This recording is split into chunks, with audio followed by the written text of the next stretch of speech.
गर्नुहुन्छ होइन मैले धेरै नै गर्नु छ किनभने जेठी पनि हो छोरा पनि छैन छोराको लागि पनि गर्नु छ यस्तो काम गर्नु छ कि यो अहिलेको पुस्तामा यस्तो राम्रो काम गर्नु छ कि मेरो बाउआमाको नाम चाहिँ पुस्तौँ आइरहोस् के टेस्टिङ हुँदैछ यहाँ यति बेला गोबर गणेश एयरलाइन्समा कति उडान भर्नको लागि आज टेस्ट राइड गर्दै हुनुहुन्छ बल्छी ध्रुवे त्यसै गरी पछाडि कडालिया उडान भइरहेको छ तिमी अब छोरीहरू बिहा गरेर जान्छ तिमीहरू के गर्छ भनेर भन्नुहुन्छ अनि मम्मीहरूले बाबाहरूले चाहिँ अहिले गर्ने हो नि मरेपछि त गर्छ गर्दैन त्यो छोराले नि गर्छ भन्ने छैन नि त माघे कते गोबर Ganesh ladies and gentlemen boyfriend and girlfriend हाम्रो गोबर गणेश एयरलाइन्समा हजुरहरूलाई स्वागत छ हामी माघको 1 गते हलमा हामी चाहिँ नि गोबर गणेश लिएर आउँदैछौँ यसरी नै तपाईहरुलाई र हाम्रो उडानको समय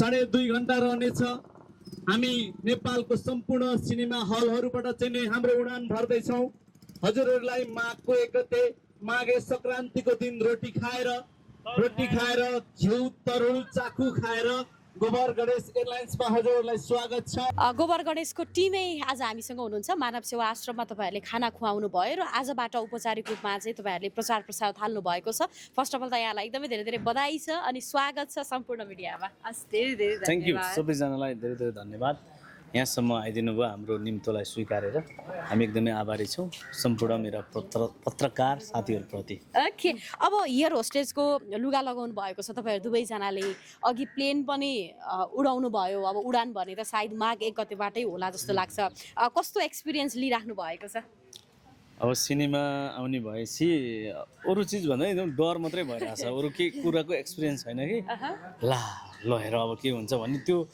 राति पनि बिउजिँदा पनि हिँड्दा पनि खाँदा पनि त्यो कुराले चाहिँ एकदम हानिरहेछ दिमागमा अरू खास अरू मलाई केही आएको छैन अहिले अब कस्तो राम्रै देखिनु भएको छ यो रेड र व्हाइटको कम्बिनेसन अनि ब्ल्याक एकदमै धेरै खुलेको छ कतिको आफूलाई एयर होस्टेज भएको फिल गर्नु भएको छ थ्याङ्क यू सो मच यो चाहिँ अलिकति ठुलो पनि भइरहेछ त्यही भएर मैले यहाँ पछाडि हुप लाएर म्यारेज गरिरहेको छु एकदमै खुसी लागिरहेछ यसरी अब फिल्ममा मुख्य नायिकाको रूपमा होइन कि एउटा पात्र सानो एउटा क्यारेक्टर निभाउनु पाएको छु अनि हजुरले भनिहाल्नुभयो कतिको डर लाग्छ भनेर इभन मलाई एउटा पात्र निभाउँदाखेरि एउटा अभिनय गर्दाखेरि चाहिँ मलाई यति धेरै डर लागिरहेछ भने सरलाई त अभियसली कति धेरै डर लागिरहेको होला हामीले पनि बुझ्न सक्छौँ त्यही भएर चाहिँ त्यो कुरालाई चाहिँ हामीले साथ दिनको लागि म अनि हाम्रो सबैजना टिमहरू आइदिनु भएको हो सो अनि हजुरहरू पनि आइदिनु भयो त्यसको लागि चाहिँ धेरै धेरै नै धेरै धन्यवाद भन्न चाहन्छु ओके अब पछाडि तपाईँ पनि हुनुहुन्थ्यो उहाँहरूलाई कस्तो देखिराखेको छ ठ्याक्कै उहाँहरूको अहिले चर्चा गरिदिनुहोस् उहाँहरूलाई अब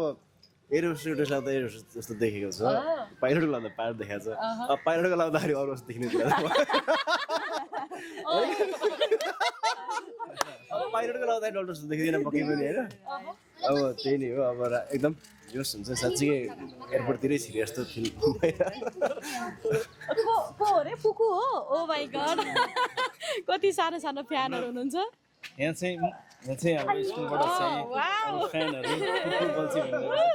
हाम्रो प्रोग्राम हेर्छ माघ 1 गते गोबर गणेश थाहा छ हलमा बुवा मम्मीले लिएर जानुपर्छ है ल ओके कस्तो राम्रो है क्या चिन्दिने हुने के हामीलाई चाहिँ माया गर्नुहुन्छ सबैजनाले माया गर्नुहुन्छ त्यही भएर हामी आशावादी छौँ राम्रो हुन्छ सिनेमा सबैजनाले माया गर्नुहुन्छ भन्नेमै छौँ ओके जीवनमा कहिले पाइलट बन्ने लक्ष्य लिनु भएको थियो तपाईँले गोबर गणेशहरू कहिल्यै भन्दैन अस्ति गीत सुन्नुभयो नि तर पढाइमा गोबर गणेश पाइलट बन्नको लागि त एकदमै राम्रो साइन्समा एकदमै के हुनु पर्यो नि पढाइमा अब म पढाइमा झम विद्यार्थी त्यस कारणले पाइलट कहिल्यै बन्न सक्दिनँ ला तपाईँको चाहिँ कस्तो थियो पढाइहरू अनि त्यस पश्चात कहिलेकाहीँ थियो एयर होस्टेज बन्ने सपना तपाईँको मेरो थियो मलाई चाहिँ कस्तो हुन्थ्यो भन्दाखेरि बच्चा बेलामा चाहिँ लाइक डक्टर देख्यो भने पनि डक्टर बन्न मन लाग्ने होइन अनि टिचरलाई देख्यो भने पनि कस्तो टिचर बन्न मन लाग्ने थियो अनि एयर होस्टेज देख्यो भने एयर होस्टेज बन्न मन लाग्ने अनि मैले चाहिँ अनि सोचेँ कि यो सबै कुराहरू चाहिँ म अभिनय गरेँ भने र म कलाकार बन्यो भने चाहिँ सबै कुराहरू गर्न पाउँछु भन्ने सोचले नै लास्टमा चाहिँ मैले कलाकार बन्ने नै सोचेँ ओके तपाईँहरूलाई पहिलोपटक प्लेन चढ्दै गर्दा चाहिँ कतिको डर लागेको थियो सुरुमा पहिलोपटक लाइफमा लाइफमा पहिलोपटक म चाहिँ केदार दाईसँग म लुक्ला गएको मेरी बासीको सुटिङको लागि पहिलोपटक लुक्ला एकजना चाहिँ आङ्कामी शेर्पा दाईले चाहिँ प्लेन नै चार्टर गरेर लिनु भएको गरेर हामी चाहिँ 15-16 जना मान्छेलाई चाहिँ मेरी बासीको सुटिङको लागि लुक्ला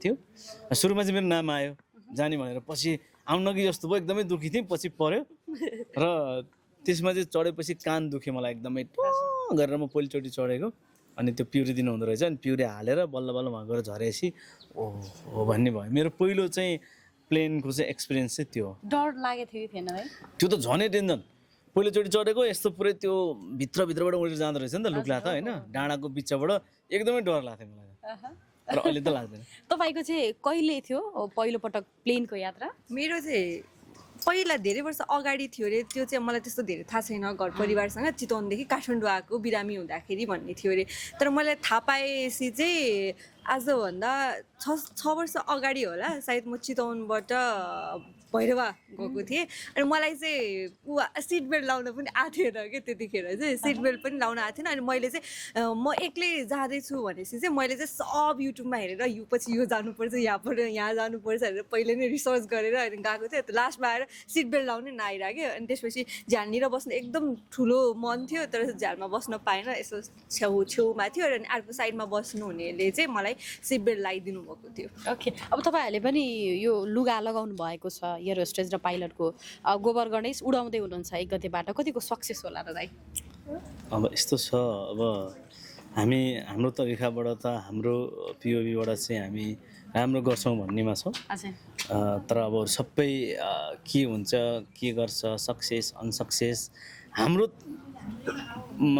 तर्फबाट चाहिँ पूर्ण छ होइन तर अब अरू चाहिँ सबै हाम्रो दर्शकहरूको हातमा छ कतिको डर छ मनमा मलाई त एकदम धेरै डर पनि लागिरहेको छ पहिला चाहिँ अब एकदम धेरै सोच्ने भएको भएर चाहिँ अब डर लागेपछि पक्कै पनि निद्रा लाग्दैन होला भन्ने कुरा हुन्छ होइन अनि मलाई चाहिँ पहिला चाहिँ निद्रा लाग्दैन अहिले चाहिँ डर सँगसँगै यति धेरै काम अझ धेरै मैले पनि अझ धेरै मेहनत गरेको छु र होइन सबै कामहरूले गर्दाखेरि चाहिँ बेलुका चाहिँ जस निद्रा चाहिँ लागिरहेछ सरको हकमा चाहिँ निद्रा पनि लाग्दैन भनिरहनु भएको छ सो डर त पक्कै पनि छ ओके अब जस्तो अब यहाँ चाहिँ अब नेपाली रजत पथमा पाइला टेक्दै हुनुहुन्छ पहिलोपटक सिने जगत हुन त पहिलोपटक त होइन होला फिल्महरू त खेल्नु भएको थियो होला फिल्महरू खेल्नु भएको थियो तर आफैले निर्माण गरेर पहिलोपटक एउटा रजत पथमा चाहिँ आफू एउटा निर्माता निर्देशकको रूपमा चाहिँ तपाईँ आउनु भएको छ तपाईँलाई चाहिँ नेपाली सिनेमामा सबैभन्दा बढी मनपर्ने हिरोहरू मध्येको नाम लिनु पर्दाखेरि मलाई प्रायः सबैजना मनपर्छ भन्नाले एकदम बेस्ट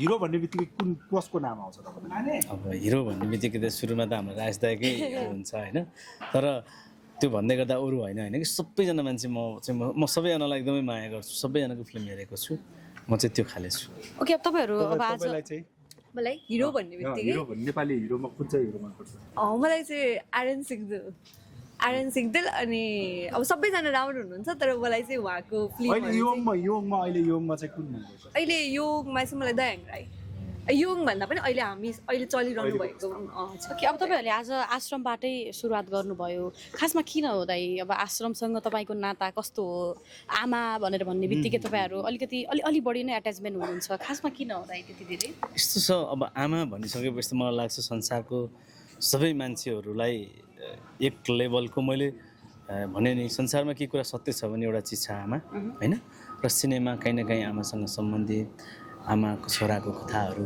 त्यस कारणले गर्दाखेरि र मानव सेवा आश्रम भनेको सडकमा कोही पनि नभएको मान्छेहरूलाई ल्याएर उहाँहरूले पाल्नुहुन्छ खुवाउनुहुन्छ त्यो ठाउँमा आएर चाहिँ नै त्यहाँको आमाहरूलाई आएर चाहिँ मैले पनि एक छाक खुवाउन पाएँ भने पक्कै पनि एउटा आशीर्वाद लाग्छ सके त सधैँ खुवाउन सकेँ राम्रो तर अब यो म कहिलेकाहीँ जन्मदिनको बेलामा र यसरी यो चाहिँ सिनेमाको बेलामा आएको छु र मैले भने नि मैले मानव सेवामा रहनु भएको जसको चाहिँ छोराछोरी हुनुहुन्न परिवार हुनुहुन्न उहाँहरू आमाहरूको चाहिँ एउटा आशीर्वाद लिएर अगाडि बढ्छु भनेर मेरो पहिलो चाहिँ खुड्किलो चाहिँ प्रचारको चाहिँ मैले मानव सेवाको आमाहरूसँग ढोगेर मैले चाहिँ प्रचारको यात्रा तय गरेको ओके, अब आमा भनेर भन्ने बित्तिकै दिमागमा के आउँछ तपाईँको चाहिँ? एकदमै धेरै अब तपाईँका अन्तर्वार्ताहरू पनि हेरिरहेका छौँ हामी पछिल्लो समयको। परिवारलाई लिएर तपाईँ एकदमै धेरै चिन्तित हुनुहुन्छ, एकदमै धेरै जिम्मेवारी हुनुहुन्छ। सो परिवार त्यस पश्चात आमा भनेर भन्ने बित्तिकै के चिजहरू चाहिँ आउँछ तपाईँको दिमागमा? अब परिवारको लागि चिन्तित म मात्र होइन, सबैजना नै हुनुहुन्छ। र आमा भनेको चाहिँ हाम्रो पावर पनि हो र अनि हाम्रो कमजोरी पनि हो कि हामी सबै कुरा जित्न सक्छौँ तर आमालाई जित्न सक्दैनौँ नि त। अनि त्यसपछि चाहिँ आमा बिना चाहिँ, आमाको आशीर्वाद बिना चाहिँ कुनै पनि सन्तान पूर्ण हुँदैन कि। त्यही भएर चाहिँ आमाको आशीर्वाद चाहिँ एकदम चाहिरहन्छ। र अनि हाम्रो मुभी, हाम्रो सिनेमा गोबर गणेशमा पनि आमा छोराको कनेक्सन भएको हुनाले चाहिँ हामीलाई चाहिँ आमाको चाहिँ आशीर्वाद त त्यत्तिकै चाहिन्थ्यो। अनि त्यो भएको भएर चाहिँ अहिले चाहिँ फेरि सुरुवात गर्दाखेरि चाहिँ आमाहरूको आशीर्वाद लिएर सुरु गरौँ भन्ने कुराले चाहिँ हामी यहाँ आएर आशीर्वाद लियौँ र हजुरहरूसँग यसरी कुरा गरिरहेका छौँ। अब तपाईँहरू सबैजना जिम्मेवारी हुनुहुन्छ, तर तपाईँको लास्ट टाइमको अन्तर्वार्ता अहिले सोसियल मिडियामा धेरैले रुचाउनु भएको छ। तपाईँ जस्तो सन्तान सबैले पाउनुपर्छ भनेर एकदमै राम्रा कमेन्ट गरिराख्नु भएको छ। त्यो अन्तर्वार्ता हेर्नुभयो तपाईँले पछि? मैले हेरेको। मैले चाहिँ मेरो मामुहरूले चाहिँ देख्छे थिएन अनि मैले चाहिँ त्यहाँबाट इन्टरभ्यू दिने बित्तिकै मैले उहाँहरूलाई भनेको थिएँ के अरे मेरो इन्टरभ्यू आउँदैछ हेर्छु है भनेको थिएँ। अनि त्यसपछि मामुले चाहिँ बहिनीले युट्युब बिगार्दैछ, मलाई भिडियो काटेर पठाइदियो है भन्छ थियो मामुले। अनि त्यसपछि चाहिँ मैले मामुलाई पठाएको थिएँ अनि मामुले त्यो हेर्न सक्सेन।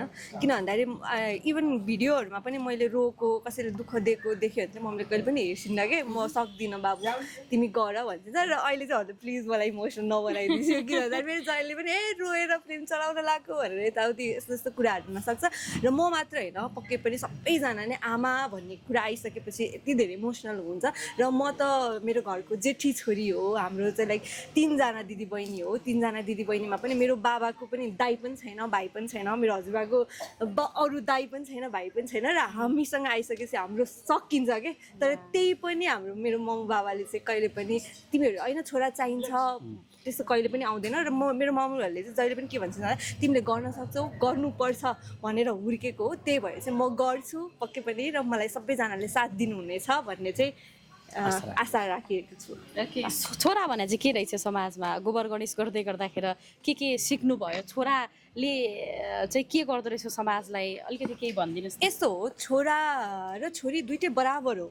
त्यो छोराले गर्ने काम कतिजनाको चाहिँ छोरा हुन्छ। र मैले कमेन्टहरू हेरेको थिएँ कि हाम्रो त छोरा छ तर मलाई छोरीको आश थियो, कसैलाई चाहिँ छोरी चाहिरहेको पनि हुन्छ नि त। सो त्यही भएर चाहिँ छोरा छोरी जो होस् मतलब भएन, एउटा आमा बुवालाई चाहिँ नरोआउनुहोस्। म चाहिँ त्यही भन्न चाहन्छु। सन्तान चाहिँ पूर्ण जब हुन्छ तब चाहिँ आमा बाउलाई चाहिँ खुसी बनाउन सक्छ, त्यसपछि चाहिँ बल्ल सन्तान हुन्छ कि, त्यो चाहे त्यो छोरा होस् या छोरी होस्।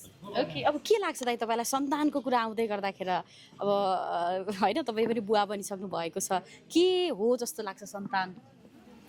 सन्तान चाहिँ यो सबै चिजको एउटा खुसी अनि थकाइ मार्ने एउटा चौतारी हो सन्तान जस्तो लाग्छ मलाई। मैले अहिले फिल गरेको कुरा, म एकदमै प्रेसरमा, एकदमै कामको तनावमा, विभिन्न तनाव प्रेसरमा जब म गएर छोरालाई एकपल्ट उनीहरूलाई हाल्छु, लगभग औषधि खास चाहिँ ट्याक्कै बिसो भइहाल्छ। बिर्सिन्छु भनेको त्यो चिज हो जो चाहिँ जहिले पनि सक्सेस होस् भन्ने चाहन्छ बाबाआमाले। सन्तान भनेको एउटा दुःख के भन्छ खुसीको एउटा सबैभन्दा ठुलो चौतारी हो। ओके, त्यो लाग्छ। ओके, अब चलचित्रको थोरै हामी कुराकानी गरौँ। अब तपाईँ पाइलट हुनुहुन्छ, उहाँ एयर होस्टेज हुनुहुन्छ। सो तपाईँले चाहिँ चलचित्रमा उहाँलाई उडाउँदै हुनुहुन्छ कि अथवा कस्तो छ चलचित्र? यस्तो छ, यो चाहिँ अहिले भन्नु मिल्दैन। अहिलेको उमा चाहिँ मैले उडा हो होइन।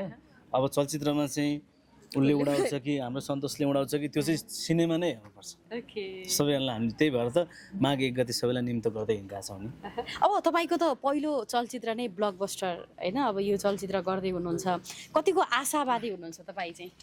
आशावादी म अलवेज आशावादी नै हो होइन। अब आफूले गरेको कामप्रति चाहिँ एकदमै एउटा सपना देखेरै गर्छु र गरिसकेपछि आश पनि हुन्छ राम्रै हुन्छ भनेर। अब भले अब राम्रो नराम्रो भन्ने कुरा चाहिँ भगवान्को हातमा छ, एकदमै मान्छु त्यो कुरामा होइन। अब यो चलचित्र पनि अब एकदमै राम्रो बनेको छ होइन। हामी स्टार्टिङदेखि नै सँगै छु नि त म त होइन, त्यो हिसाबले पनि एकदमै राम्रो बनेको छ जस्तो लाग्छ मलाई। र अब मागेको त ड्याङ्गै थाहा भइहाल्छ फेरि होइन। अब अन्तिममा एउटै मात्र प्रश्न सोध्न चाहन्छु। अब तपाईँ यति राम्री हुनुहुन्छ, म्युजिक भिडियो हुँदै सिरियल हुँदै उहाँसँगै सहकार्य गर्दा गर्दै उहाँसँग नै चलचित्रमा डेब्यू गर्नुभयो, त्यो तपाईँको अर्को सफलता पनि हो जस्तो लाग्छ। सो प्रेम प्रस्तावहरू कतिको आउँछ अहिले तपाईँलाई? हाई गरिरहनु भएको थियो, अहिले यो कुरा आउने बित्तिकै यस्तो एक्साइटेड भयो। अब यो एकदम नेचुरल कुरा हो, एउटा केटी मान्छेलाई त्यो आउनु। किन भन्दाखेरि केटी भनेको चाहिँ प्रकृतिको सबैभन्दा सुन्दर प्राणी भन्छ होइन, हो सुन्दर प्राणी हो नि त। अनि त्यही भएर चाहिँ एउटा केटी मान्छेलाई चाहिँ प्रस्ताव आउनु स्वाभाविक कुरा हो। र अहिले चाहिँ अब मैले भनिहालेँ, मैले चाहिँ धेरै कुरा गर्नु छ मेरो मम्मी बाबाको लागि, धेरै नै गर्नु छ। किन म कस्तो फेरि ल लाग्छ कि यस्तो कुरा नसोधिदिनु होइन होइन रुनी होइन मैले मेरो जहाँ पनि रोयो भन्ने हुन्छ होइन। मैले धेरै नै गर्नु छ, किनभने जेठी पनि हो, छोरा पनि छैन, छोराको लागि पनि गर्नु छ। यस्तो काम गर्नु छ कि यो अहिलेको पुस्तामा यस्तो राम्रो काम गर्नु छ कि मेरो बाउआमाको नाम चाहिँ पुस्तासम्म आइरहोस् कि त्यो हिसाबले चाहिँ काम गर्नु छ। किन भन्दाखेरि भोलि मेरो अभियसली कस्तो हुन्छ भने नाति हुन्छ, छोराको छोरा हुन्छ, छोराको छोरा हुँदाखेरि हजुरबाको नाम हजुरआमाको नाममा हुन्छ नि त। मेरो मम्मी बाबाको त्यो हुँदैन नि त, त्यो भएको भएर चाहिँ कुरा सोध्नै हुँदैन। नभन्दिनु। अनि मलाई पुस्तासम्म चाहिँ मेरो मम्मी बाबाको नाम चाहिँ छोरा होइन कि छोरीले पनि लाइक बुझेन कि मेरोको मम्मी अथवा मेरो बिहा गरेर बच्चा होला अरे, बच्चा हुँदाखेरि मम्मीपट्टिको हो है हजुरबा हजुरआमा भनेर हुने त्यस्तो चाहिँ गर्नु छ। मेरो मेकअप पनि बिग्रियो। यस्तो भइराख्दाखेरि समाजबाट चाहिँ हेर्ने दृष्टिकोण चाहिँ कस्तो हुँदो रहेछ?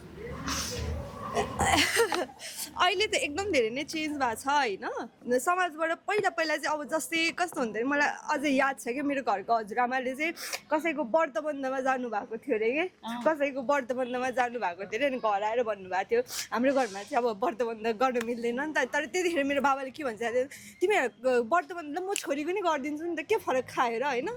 छोरीले पनि त पछि क्रिया गर्छ, लाइक कपाल मुडो लाएर क्रिया कति ठाउँमा गरिरहनु भएको छ नि त। सो त्यो भएर चाहिँ म गरिदिन्छु भन्नुहुन्छ। कति ठाउँहरूमा चाहिँ आउँछ, इभन कसैले तिमी अब छोरीहरू बिहा गरेर जान्छ, अब तिमीहरू के गर्छ भनेर भन्नुहुन्छ। अनि मम्मीहरूले बाबाहरूले चाहिँ अहिले गर्ने हो नि, मरेपछि त गर्छ गर्दैन त्यो छोराले नि गर्छ भन्ने छैन नि त। म बाँचुन्जेल चाहिँ मेरो छोरीहरूले गर्छ मलाई भनेर विश्वास गर्नुभएको छ। मरेपछि जे हुन्छ बाँचुन्जेल चाहिँ राम्रो गर्छ मेरो बच्चाहरूले भनेर त्यही हिम्मतसँग हिँडिरहनु भएको छ।